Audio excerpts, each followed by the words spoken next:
Assalamualaikum semuanya. Perkenalkan, nama saya Siva Fauzia dengan NIM 21107018083, kelas C, jurusan D3 Keperawatan, Fakultas Ilmu Kesehatan UPN Veteran Jakarta.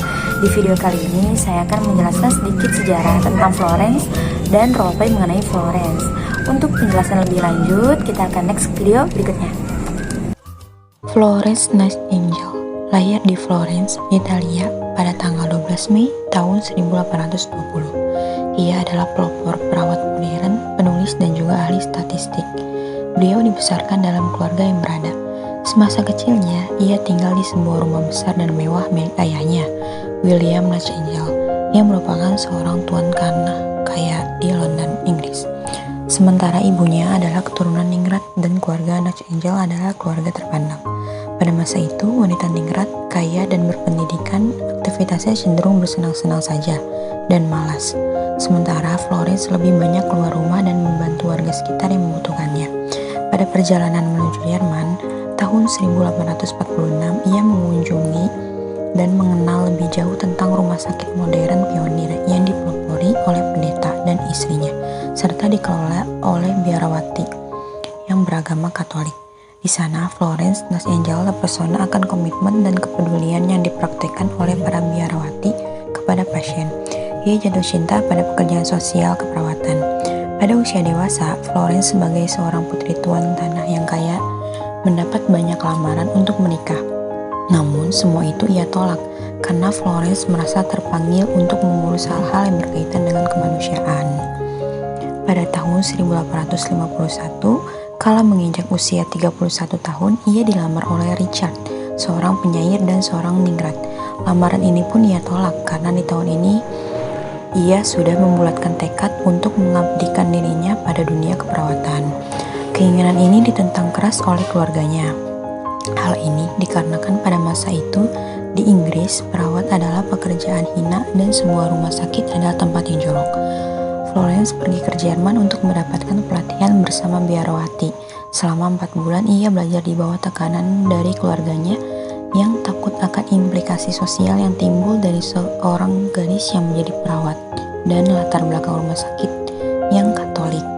Sedangkan keluarga Florence yaitu beragama Kristen Protestan. Pada tanggal 12 Agustus 1853, Nightingale kembali ke London dan mendapat pekerjaan sebagai pengawas bagian keperawatan, sebuah rumah sakit kecil yang terletak di London. Ia berargumentasi sengit dengan komite rumah sakit karena mereka menolak pasien yang beragama lain. Florence mengancam dan mengundurkan diri kecuali bila komite ini mengubah peraturan tersebut dan memberinya izin tertulis bahwa rumah sakit akan menerima tidak saja pasien yang beragama Katolik, tapi juga Yahudi dan juga agama lain, serta memperbolehkan mereka menerima kunjungan dari pendeta-pendeta mereka, termasuk rabi dan ulama-ulama untuk orang Islam. Komite rumah sakit pun mengubah peraturan tersebut sesuai permintaan Florence. Pada Perang Crimea tahun 1854, banyak prajurit yang gugur dalam pertempuran. Namun yang lebih menyedihkan lagi adalah tidak adanya perawatan untuk para prajurit yang sakit dan luka-luka. Florence pun menulis surat kepada Menteri Penerangan saat itu untuk menjadi sukarelawan. Di Crimea, prajurit banyak yang mati bukan karena peluru dan bom, namun karena tidak adanya perawatan dan perawat pria jumlahnya tidak memadai. Pada November tahun 1854, beliau mendarat di sebuah rumah sakit pinggir pantai di Scutari. Semua ruangan penuh sesak dengan prajurit-prajurit yang terluka, dan beratus-ratus prajurit bergelimpangan di halaman luar tanpa tempat berteduh dan tanpa ada yang merawatnya. Dokter-dokter bekerja cepat pada saat pembedahan. Mereka memotong tangan, kaki, dan mengamputasi apa saja yang membahayakan hidup pemiliknya. Potongan-potongan tubuh tersebut ditumpuk begitu saja di luar jendela, dan tidak ada tenaga untuk membuang jauh-jauh ke tempat lain. Bekas tangan dan kaki yang berlumuran dan menggunung menjadi satu dan mengeluarkan bau tak sedap. Florence melakukan perubahan-perubahan penting. Ia mengatur tempat-tempat tidur para penderita di dalam rumah sakit. Para perawat sukarelawan bekerja tanpa kenal lelah di bawah pengawasan Florence Nightingale. Beliau tetap percaya saat itu bahwa tingkat kematian disebabkan oleh nutrisi yang kurang dari suplai makanan dan beratnya beban pekerjaan tentara. Pemikiran ini baru berubah saat Florence kembali ke Inggris dan mengumpulkan bukti di hadapan komisi kerajaan. Akhirnya ia diyakinkan bahwa saat itu para prajurit di rumah sakit meninggal akibat kondisi rumah sakit yang kotor dan juga memprihatinkan. Hal ini berpengaruh pada karirnya di kemudian hari, di mana ia gigih mengkampanyekan kebersihan lingkungan sebagai hal yang utama. Kampanye ini berhasil dinilai dari turunnya angka kematian prajurit dan menunjukkan betapa pentingnya sistem pembuangan limbah dan ventilasi udara sebuah rumah sakit. Pada saat pertempuran dahsyat di luar kota telah berlalu, seorang bintara datang dan melapor pada Florence bahwa terjadi korban yang berjatuhan banyak sekali. Florence menanti rombongan pertama, namun ternyata jumlahnya sedikit. Ia bertanya pada bintang tersebut apa yang terjadi dengan korban lainnya. Bintang tersebut mengatakan bahwa korban selanjutnya harus menunggu sampai besok karena sudah terlanjur gelap. Florence memaksa bintara tersebut untuk mengantarkannya ke bekas medan pertempuran untuk mengumpulkan korban yang masih bisa diselamatkan. Karena bila mereka menunggu hingga esok hari, korban-korban tersebut bisa mati kehabisan darah. Berangkatlah mereka berenam ke bekas medan pertempuran.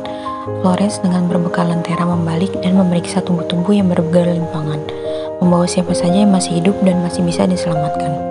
Malam itu mereka kembali dengan membawa 15 prajurit, 12 prajurit Inggris dan 3 prajurit Rusia. Semenjak saat itu, setiap terjadi pertempuran pada malam harinya, Florence berkeliling dengan lampu untuk mencari prajurit-prajurit yang masih hidup, dan mulailah ia terkenal sebagai bidadari berlampu, atau bahasa Inggrisnya The Lady with the Lamp, yang menolong di gelap gulita. Banyak nyawa tertolong yang seharusnya sudah meninggal. Florence Nightingale kembali ke Inggris sebagai pahlawan pada 7 Agustus tahun 1857. Florence membangun sebuah sekolah perawat khusus untuk wanita yang pertama. Saat itu bahkan perawat-perawat pria pun jarang ada yang berpendidikan. Florence berargumen bahwa dengan adanya sekolah perawat, maka profesi perawat akan menjadi lebih dihargai.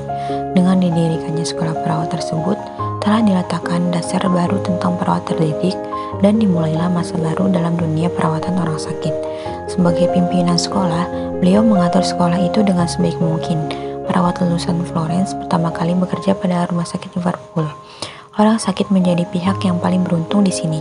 Di samping mereka mendapatkan perawatan yang baik dan memuaskan, angka kematian dapat ditekankan serendah mungkin. Buku dan buah pikiran Florence Nightingale menjadi sangat bermanfaat dalam hal ini.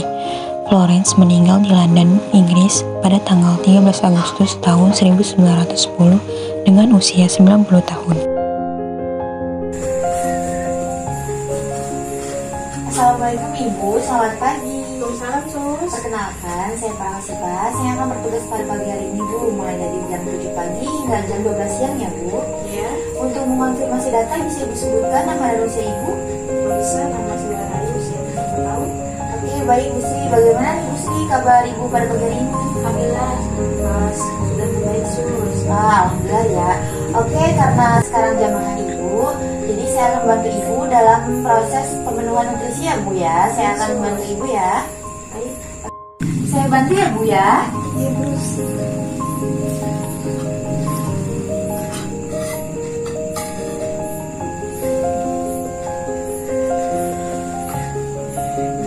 Dan langsung dicicip-cicip data kali ya. Begitu.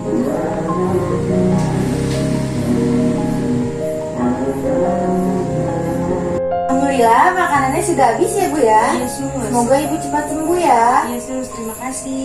Baik, saya bantu tiduran lagi ya Bu ya. Baik, Sus.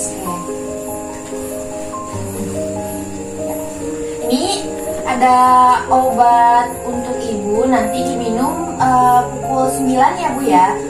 Mau yang saya yang bantu nanti atau ada keluarga Ibu? Ada keluarga saya, Sus. Oke, baik. Taruh sini ya Bu ya obatnya ya. Baik, Sus. Oke. Saya pakaikan selimut ya Bu, agar Terima Ibu kasih. tetap hangat.